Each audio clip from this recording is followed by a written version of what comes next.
I'm here today with Jill Wiseman. Welcome, Jill. Well, thank you for having me. I'm glad you're here, and we haven't seen kumihimo for a while, so that's exciting. Well, and I've got a new spin on kumihimo. Oh. We're going to use some beading wire in our kumihimo so that we can use crystals and not worry about it cutting whatever cord we're using with our kumi. Okay, that sounds good. But there's a trick. So let me show you. We are actually going to be using rat tail cord. This is 2mm rat tail cord. And then we're using 0.019 beading wire. And the reason we're using both of these together is to give it some bulk, but then also you've got that beading wire to protect from the cutting edges of the crystals. Okay. So what you want to do when you're cutting your wire is you want to measure out about 3 times the length that you want your finished project to be. So for a bracelet, I usually measure out about 24 inches and cut that off. I like to not make sure that I don't skimp on the beading wire or the rat tail cord because you can't add more later. Well, and it's a real drag when you get to the end of your cord and wire and you aren't finished with your bracelet. Exactly. So I think that's So we good. don't want to do that. So in my case, you'll notice that I actually cut my cords for the sample here even longer than that. I suggest you do that first one long, and then you can see how much leftover you had and adjust in the future for your sizing on those cords. Kind of making your own recipe for the future. Exactly, because everybody's going to do this a little bit differently. Now I'm placing the rat tail on either side of these black dots, and I'm going to go ahead and do that on all 4 of these black dots. And the black dots are really all I care about. And really, the only time I care about them is at the very beginning. The other thing that you do not have to worry about is whether it looks pretty in the middle here, because we're going to be doing some braiding to get the cords in the right order. So now that I've got that rat tail in there, I'm now going to take the beading wire and put 1 strand also in each one of those slots. Looks good. This is called carrying a thread. So there's no reason why you can't do kumihimo with more than 1 cord in each slot. You know, I never really tried it. Yeah, and actually it's really fun because you can mix colors. And so for instance, I went with very dramatic, different colors here in this one. And look, I've got 1 extra cord in here. What's great about this, we're just going to cut it off. Goodbye, wire. Bye-bye. We'll use you on the next one. So now we're ready to start our actual braiding. And the maneuvers that you're making it's just going to be very repetitive. It's taking the top cord, it's the top cord on the right side of the dot, and moving it to the first open slot on the right on the bottom. Then you're going to take the bottom left, pop it up to the top left of the cord that's up there. Then you're going to turn it a quarter turn. And you're just going to repeat this over and over again. So top right to bottom right, bottom left to top left, quarter turn. And what you're doing here as you're doing this is you're creating a little bit of a, just like a little stub of bead weaving that's only the cords, so that we can use that to put our end caps on later. You're also getting the cords in the right order for you to be able to start adding beads. Okay. So on this next round, let's start adding beads. And I discovered something as I was doing this, as I was developing this. You have to do this in 2 maneuvers. So you actually want to pull the rat tail out and separate it from the beading wire. Make that maneuver first. Then you can take your beading wire and pick up your crystal and then place it on top of the rat tail cord. And the reason you're doing that is to keep the crystal on the outside all the time. Oh, okay. Otherwise, occasionally that rat tail will want to try to cover your crystal. Well, that would be a shame. It is. It's very sad because we want things to stay sparkly. So let me give you just a couple tips here on beading with any kind of bead here. You need for it to sit right underneath the cord it's coming up in front of. So what you don't want to see is a bead to pop out like this. At that point, it's not going to get braided in. So you do want to kind of make sure that it's going to stay down in the hole and underneath the cords. Okay, so you need to make sure that it's becoming a part of the piece. Exactly, really. Yes.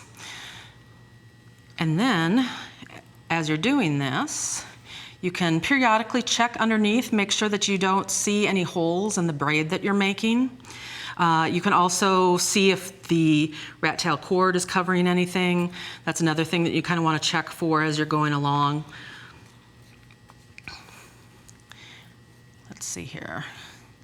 You could also preload the crystals on your beading wire and use bobbins on the bottom to hold them. I actually personally found that I just liked doing it one at a time better, but it's a personal preference thing for people to do. So you're just going to keep adding all these crystals until you get the length that you desire. And here, this poor little sample is the one that I made before I learned the tip that I just gave you about for how long? well, for doing the beading cord as the second maneuver as you do this. So it looks a little sad, but it will let me show you how to end this off. Once you've added all those crystals, you're going to do another little end here where you're using just cord. Okay. And the reason you need to do that is because we need to tie a little piece of thread, and you can use whatever beading thread you have around. If you just have sewing thread, that's fine too. You're just kind of cinching this up temporarily until we use glue to actually hold it permanently. So once it's cinched up like this, we can actually cut it off right above there.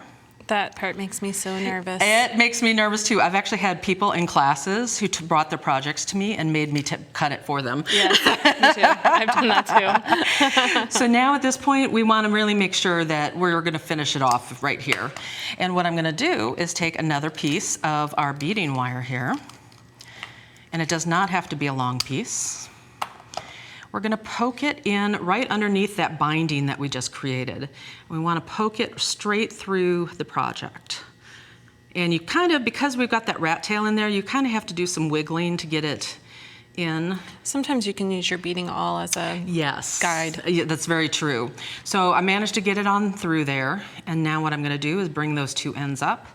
I may have cut this a little on the short side in my excitement. I'm going to bring it up through the hole of the end cap. Now what I would do before I completely fix this end cap is I would coat this entire end cap with glue. And you want to use a heavy duty glue that's going to hold for the long term.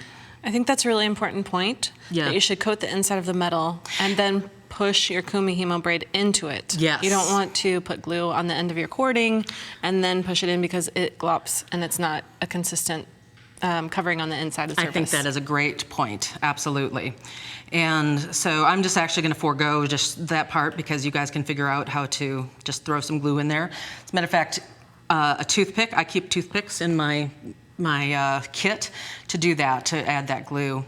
Then up here, we're just going to add a crimp on top and then attach our clasp using the crimp.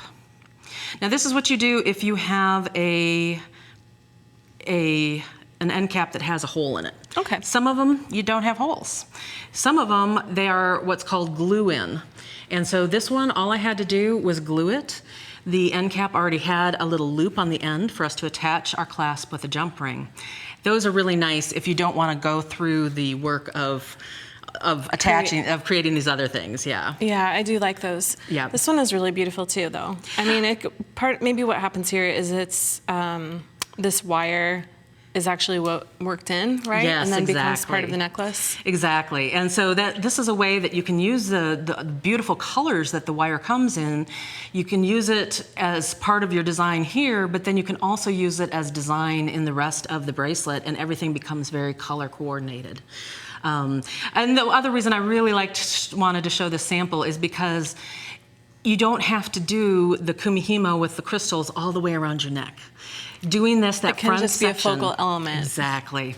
And sometimes you end up with like an oddball size of a kumi piece. You can always find something to do with it. Turning it into a little necklace component. You could even hang something off the front of it. Perfect way to go with all that. Now, these are both the same pattern. Yes. Right? But how many different patterns have you tried? Braids, I guess. Different kinds of braids. I would say I've tried at least 20.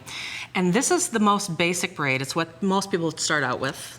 And it's where many of us remain. Stay, exactly. And there's no reason to really go past that if you don't want to, because you can do so many things with it. I mean, just by making this one simple change where you're adding that beading wire in, now all of a sudden you've got this undulation in the bracelet. So all we did was make one minor change to what is a basic bracelet, or a basic kumihimo braid, and it made something really unique and interesting looking. Well, this is a really beautiful idea. Thank you so much, Jill. Thank you.